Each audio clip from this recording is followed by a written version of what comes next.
Today, we stop to enjoy the amazing, unconventional, extraordinary business insights of one man. You may not know his name, Tony Shay, but you certainly know his company, Zappos. His book, his mission to rebuild downtown Las Vegas, the embrace of the creative collision, as he called it. He was a modest, even shy startup founder, but his passion and love of invention was massive. I'm Steven Rosenbaum, and this is Future Forward. I'm Alexa Scordato. We're going to tell some great Tony Shay stories as we remember his life and his work. Let's launch. Good morning, Alexa. Hey, Steve. Hey there. Hey, you know what? Let's do this. Let's just actually start with this clip from ABC News because it'll be nice to hear his voice, and then we can talk about the show we're going to have. But let's just jump right in. Here we go. It's 8 a.m. in Las Vegas, and while most of the Strip still sound asleep, downtown, a whole different kind of morning. I've probably lived 10 places in my entire life, and this is definitely my favorite so far. We're meeting Tony Shay. Worth nearly $1 billion, he's the 41-year-old CEO of online shoe company Zappos, who owns just 4 pairs of shoes. Welcome to my home. At his favorite place to live, this 240 square foot trailer. Refrigerator, there's a shower, bathroom. Inviting our cameras in exclusively to show us around.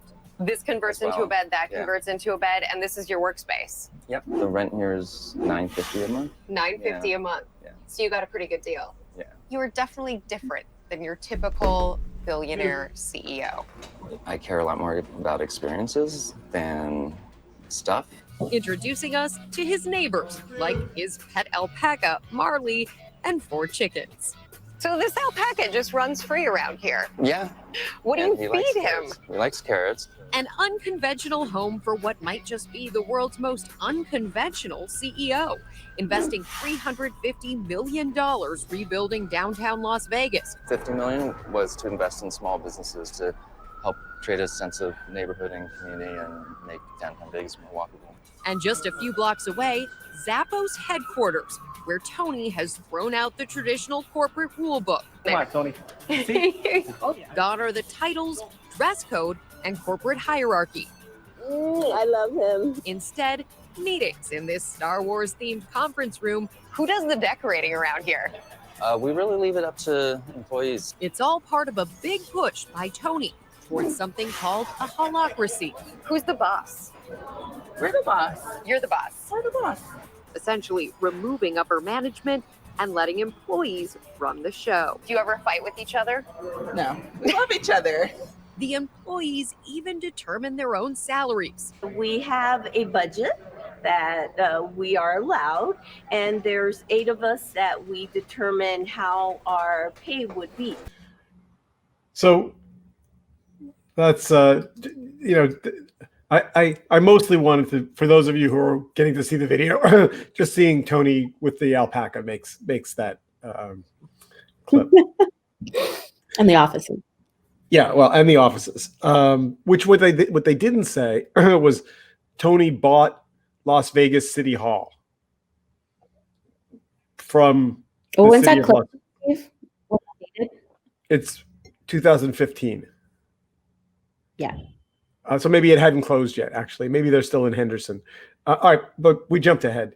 So part of why we want to talk about Tony is because he died in what, as best as we can understand, it was a house fire in his family home on Thanksgiving Day. There hasn't been a lot of details yet, but as we started, as the thoughts about him started to pour in, and we started looking at photographs and telling stories, we realized that he's been a through line in a particular kind of internet community that is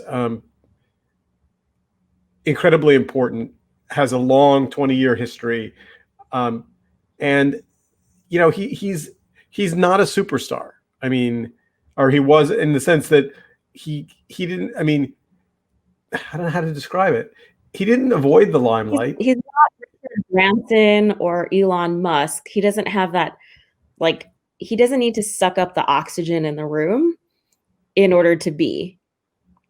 If that makes sense. So let me start by telling a story, and then we can kind of talk a little bit about the trajectory of his work life and also his what he built. So the first time that I met him was in this little off the conference room floor space called the Bloggers Lounge that our mutual friend Stephanie, the person who introduced Alexa and I, Stephanie Agresta, and Brian Solis ran. And I knew who he was. We were just standing there having a coffee, and he said to me, "The next time you're in Vegas, you should come and visit our headquarters." And I remember thinking, of all the million things that I could want to do in the world, visiting a shoe company control room storage facility seemed like it might really be near the bottom of the list. Like, Right. Like, why would I want to do that? And he said, no, you really should come. You should really visit. He's like, when next time you're in Vegas, just text me and we'll send a car to pick you up. I was like, okay. And I forgot about it. Flash forward, it's now January the next year, and I'm at CES.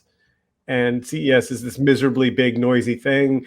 And I'm exhausted. And I don't know why, but I sent him a note and said, I'm in Vegas. And he said, go stand out in front of the convention center and you'll see a car with a Zappos sign in it, pull up in 10 minutes. And sure enough, a black car pulled up with a Zappos sign. I got in. It was about a 25-minute ride to Henderson, which was outside of Las Vegas. And I got out of the car and I walked into the lobby to the receptionist. And the receptionist was a woman dressed as Elvis. And I thought, full head of snow? Oh, the whole head, yeah. Fully embodying all things Elvis. And I was like, okay, that's a little unusual. And everything about the Zappos operation was quirky and fun. Everything. And there was a great big throne, like a king's chair for guests, and they would put you in it and take a picture of you wearing the throne crown. And it was clear that it wasn't, I don't know what I thought it was, but it wasn't a shoe company. And right. And, in many ways, if you think about the origin of Amazon, which started as a book company and evolved into being what Amazon is today, you could feel now looking backwards that was really Tony's, like, he wanted to build a culture and a culture of connection with consumers that would evolve into being many more things than just shoes. Right. And even though you would think of Amazon's culture and Zappos as sort of being out of step with one another, I think Jeff Bezos and Tony Shay understood that creating a seamless online shopping experience where sort of the customer was always right and at the center of the experience was paramount to success. I remember Zappos completely changing the way I thought about shopping for shoes. I actually think Zappos was my entry point into online shopping. I don't really think I was a big online shopper until Zappos showed me that I could order 7 pairs of shoes, try them on, and return all of them, really, like, no questions asked. Like, before there was a Warby Parker home try-on, there was Zappos, right? And an unboxing. Like, now you see brands, influencers, and they record videos of themselves, like, unveiling their packages. Zappos was doing that like 10 years ago. You were a recipient, Steve, right? At South by? Yeah. So we'll talk about the unboxing in a second, but before we get there, like, the thing that I think, well, there are a lot of Tony innovations that I think were brilliant, but the one that I remember thinking about the most was, like, he didn't time how long people on their phone system talk to customers. So you could call and talk about anything. and you could talk about shoes, but you could also get and his call center people were empowered to make their customers feel happy. Happy. And what he understood was in the digital world, the world we're now in, most of your interactions with a company would probably not be walking into a retail environment, or it would be a phone call, it would be an audio experience. And so he saw the people on the phones as the voice of the company. Right. And so Zappos originally started in San Francisco and was venture backed. And I asked him at one point, like, why Las Vegas? And he was quite strategic about it. He said, I wanted to be in a place where I could hire young people, and there would be really good energy, and I could hire people that would be fun, and that would be the voice of the company. And famous management story about Zappos was the onboarding, the training period to become an employee was 5 weeks long. And at any point during those 5 weeks, you could raise your hand and say, this job isn't for me. And they would pay you $2,000 to leave. Yep. Yeah. Because also, do you remember the Twitter directory? Yes. Every employee had a Twitter handle. Yep. But so all right. So which brings me to I have a bunch of Tony stories, but one of them is, years later after the tour, we'd become friends, and I ran into him again at the Bloggers Lounge, which I think had evolved into this brand called the Tech Set Lounge. And I think the year that I ran into him, it was the Samsung Bloggers Lounge. And he said to me, I'll never forget, he said, let's take a picture. I'm like, okay. So someone came over and kind of put his arm around me and then reached up and put a coffee cup on my head and held it there. And I remember saying to him, I remember this, like, why? Like, and he had this impish grin, this slightly like devilish grin. He just grinned and said, because you'll never forget. And right. And I've probably done 10,000 grip and grin pictures with people at various conferences, where you get your picture taken. But this is the only one, that I remember, because no one had ever put a coffee cup on my head. That is such a classic, eccentric Tony move, I guess. Yeah, and it wasn't it's not like if you Google Tony Shay on the internet, you'll find that there's cups of, it's not like his signature move. Right. It's not like he has a coffee cup on, top of, your head, or, Stephanie's head, or Brian. It was a one-off little creative gesture that was deeply memorable. And by the way, if someone else had done it, it would have been either like he was in my personal space. It was kind of weird. It might have, could have been uncomfortable. Nope. It was just charming. It was just charming. We'll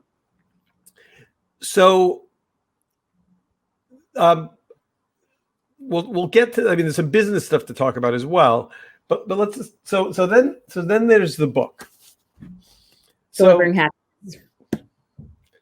So I remember Tony saying to me at some point, "I'm writing a book," and it was about the same time that I was writing Curation Nation, or maybe a year or two off, and the book came out, and it was like in an airport. I think I saw it in an airport bookstop. And my immediate reaction, just from looking at the cover, was, this is going to be terrible. It looked too commercial to me. I was like, what? It had the Zappos box on it. It didn't have Tony's face. It wasn't about him. It seemed like one of those business books that are meant to essentially be a company branding exercise. But I bought it because I like Tony, and I have this theory that when your friends write books, you buy them kind of almost sight unseen. And it was absolutely full of fabulous stories. It's actually, in many ways, the book is significantly better than the cover. And one he tells is as being a young man, and he tells the story of Asian upbringing and his Asian parents and how he describes them as typical Asian parents. They wanted him to speak 3 languages and play 5 instruments and be a doctor. They very, very demanding. And so he figured out, he had some kind of an audio recorder. He figured out that on Saturday mornings, he could go ahead, and he had recorded an hour of practice, and he could go in his room and shut the door and play the tape of the piano of the violin practice. And from outside his room, his parents would think he was practicing, but in fact he was reading and doing other things. And what's important about Tony too is, I mean, you wouldn't describe him as a technologist. Right. I mean, he certainly used technology to his advantage, but like he wasn't a developer, at least not that I'm aware of. Maybe he was, but I don't think so. And what makes him, and the stories we're going to tell in a minute, so interesting is, he was in many ways, almost more than anything else, a sociologist. I mean, like he wanted the Zappos box to arrive at your doorstep and you to be full of delight and anticipation and excitement immediately. And so, which brings me to the thing that we did together. So I had this idea. So we were running Magnify, and Magnify was this video platform company. And we wanted Zappos as a customer so badly. I mean, it was like on our short list of the 3 big wins for us was Zappos. And video was in its infancy, and consumer video was essentially non-existent at this point. And I don't remember where we talked about it. It must have been at South by or CES or TED or one of these things. But we sat down and we talked about this idea that there ought to be a way to capture these moments of delight. And you said this before we started. They had just started. That people were opening boxes of, I think, baseball cards. Was that it? Was it baseball? Like. Yeah. The idea of a box break, I think, started with baseball cards, and people were so I said to Tony, we should do this thing where we have a camera crew waiting as the box arrives, and as people open it and then try on their shoes or whatever they got. And we kind of tried to figure out how to make it work. And the idea of having cameras, at 30 people's homes waiting for the UPS man to show up seemed not doable. This was before the iPhone, so people didn't have a recorder in their pocket.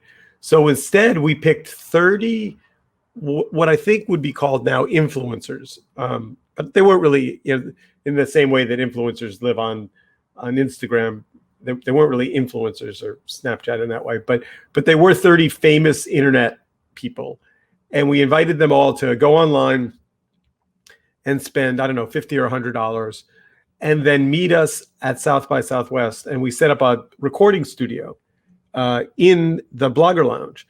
And they would come, and we had a set, we had cameras set up, and we would hand them their order, and they would open the box, and we would record them in that moment of delight.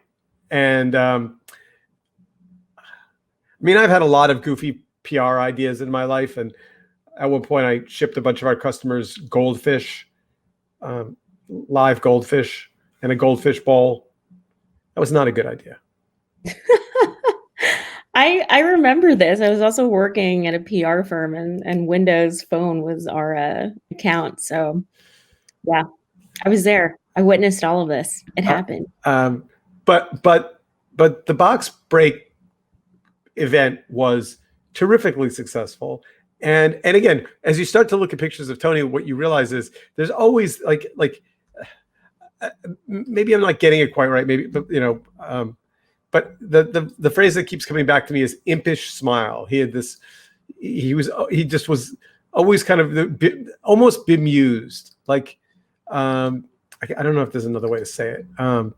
But that thing that we thought we would capture when people opened the Zappos box, we in fact captured, like that surprise and delight moment. And And to be fair, that the banner that's behind the people as they open their boxes. I mean, there's really no reason why Zappos should have given us equal billing. I mean, the Zappos logos and the Magnify logo side by side was way better for us. They didn't need the press, and we did, and it was very generous. And the whole thing was just a fabulous experiment. And as I now look back, I don't think I've looked at these pictures in certainly 10, 12 years. So many faces: Guy Kawasaki, Chris Brogan. Yeah. It's such a throwback. But when the internet felt really, really small. I mean, it was starting to really blow up, but you could still kind of visit people's personal blogs, or there was still this notion of the technorati, right? So one more story from South by about the balloons I'm wearing in this picture. So wherever Tony went, there would be a party of some sort. He threw a lot of parties. And unlike corporate parties that seemed like a marketing scheme, these were really more just like some version of delivering happiness, delivering delight, like that he just. So at one point, one year in South by, he rented a bus, a Greyhound bus. And he would drive around, or he didn't drive it, but it would drive around the city of Austin and just pick people up and drop them off. It had a bar. And I remember it was late at night, and I got on the bus, grabbed a drink, and there was a balloon sculptor on the bus who Tony had hired. And she looked at me and she said, "You need a crown. There seems to be a crown theme here." And I don't generally wear outrageous costumes. That's not my thing. But she made this balloon crown thing and put it on my head. And then the bus stopped at wherever I was going to get off, and I got off. And I wore and it didn't have a Zappos. Maybe it had a Zappos logo, but I don't think so. Like, it wasn't a marketing. It was more this idea that what now gets used, I think, a little too easily out on the internet, which is surprise and delight, or whatever that is. All right, so let's move to his big change. By the way, we'll put all of these articles in the show notes.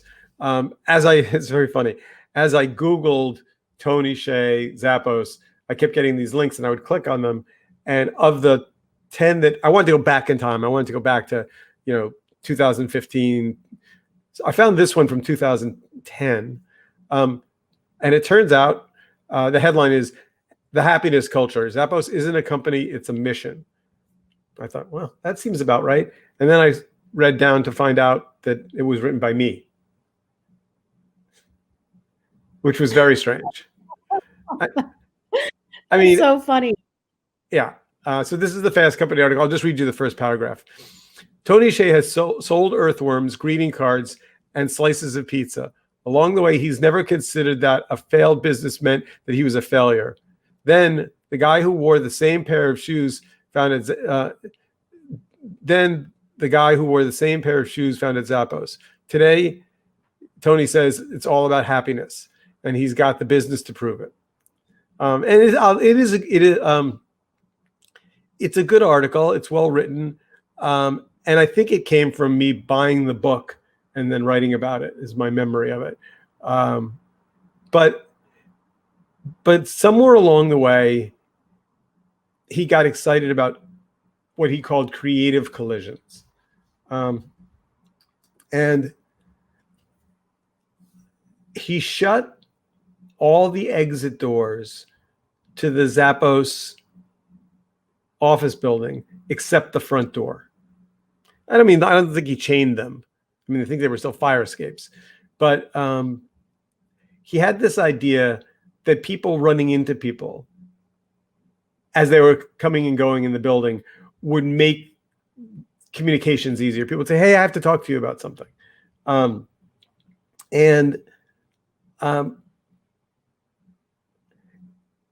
At its basis, all of his strategies and all of his theories were about people, how they interact, how they connect, how they speak to one another, how they share information,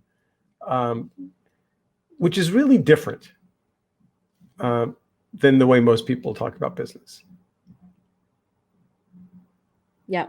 I mean, that's always the best part of conferences, right? Sometimes not even the content, it's the hallway conversations. So I always want to call it holography, but it's holacracy. Yeah. Can you explain?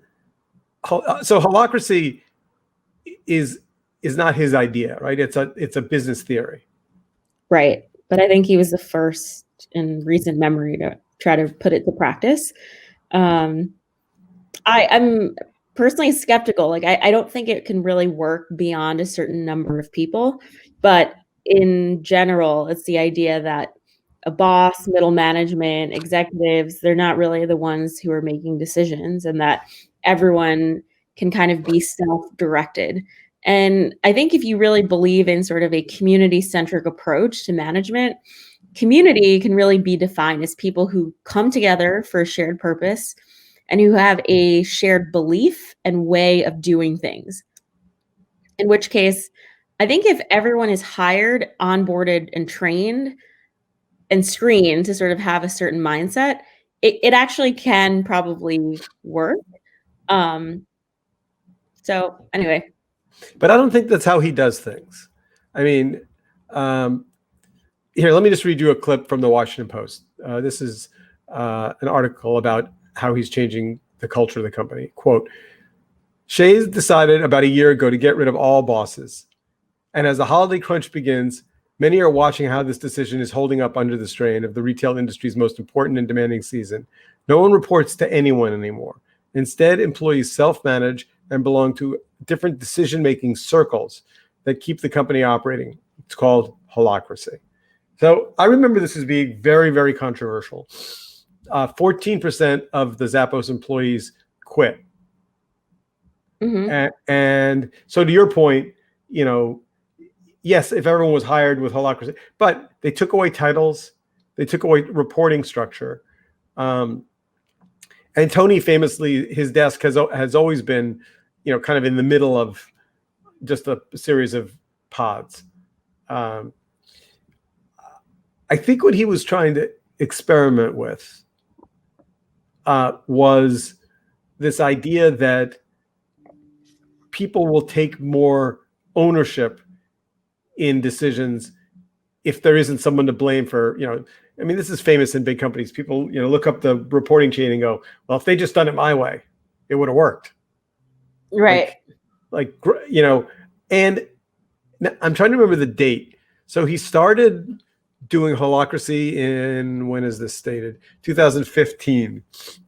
When did Amazon buy Zappos? Maybe a year later, maybe 16. Around that time, I want to say. So without getting into the timeline, the bottom line, so Tony had this, he had this idea that he was always experimenting with community, right? And so somehow or another, he became excited about downtown Las Vegas, and in particular, Fremont Street, which I have to confess, for all of the years I've been dragged to Vegas, I've never been to Fremont Street. But it's this old, slightly disheveled downtown, and he bought a big chunk. I mean, it's worth pointing out here that before Zappos, a couple of things will go back in time. So Tony sold his first company for $200 million when he was 24. So I mean, he was like, he had, famously, he had enough money that he didn't need to work again. And so then he took a bunch of his personal cash and started buying real estate in downtown Las Vegas. This is not the Strip. This is the old Las Vegas. And that was this, I don't want to call it an experiment, because it certainly was not an experiment. It was, it was a mission. And it was, and it was called the Downtown Project. And here's the website, DTPLV, Downtown Project Las Vegas.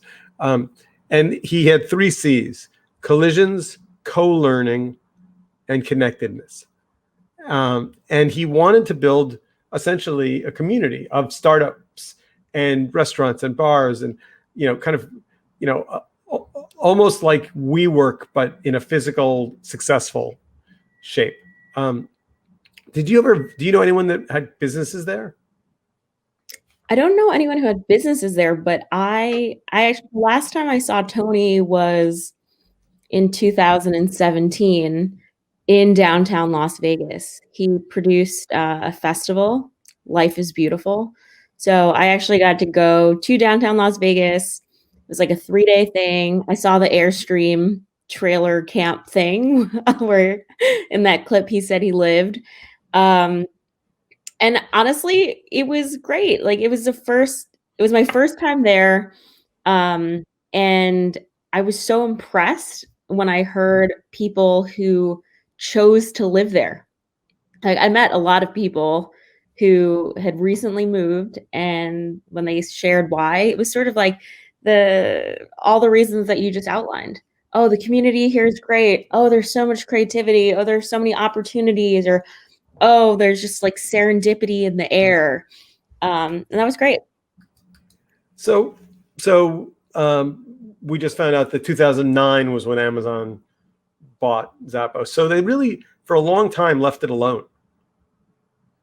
Yeah. Or at least from the outside world. I would imagine that was like a conditional thing. I can't imagine Tony selling Zappos and just saying, okay, cool, I'm just going to cash in and, peace out. Right. But the question is, did any of Tony's vision of community leak into Amazon, or did it all just essentially, was that not part of the deal? I don't know. Honestly, I think it's so big at this point. Amazon now has over 1 million employees. So it's almost like if you think about the way states are in the country, like does Kansas spill over into New York? I don't know. Like we're part of the same country, but we operate in these little pockets. All right. So kind of, I think maybe just to put a button on this conversation, I think that people will study him for a long time. I think he was brilliant. I think that the culture of companies, particularly startup internet companies, is in need of change, for sure. And we're sorry to see him go at 46 because he had a lot more work to do. His work was so inspiring. It changed the way I think about business. I think he set a different standard for what leadership can look like, for what the customer experience can look like, for what online community building can be. And I'm really grateful to him for that legacy. All right, everyone. We will see you again next week. Till then, bye-bye.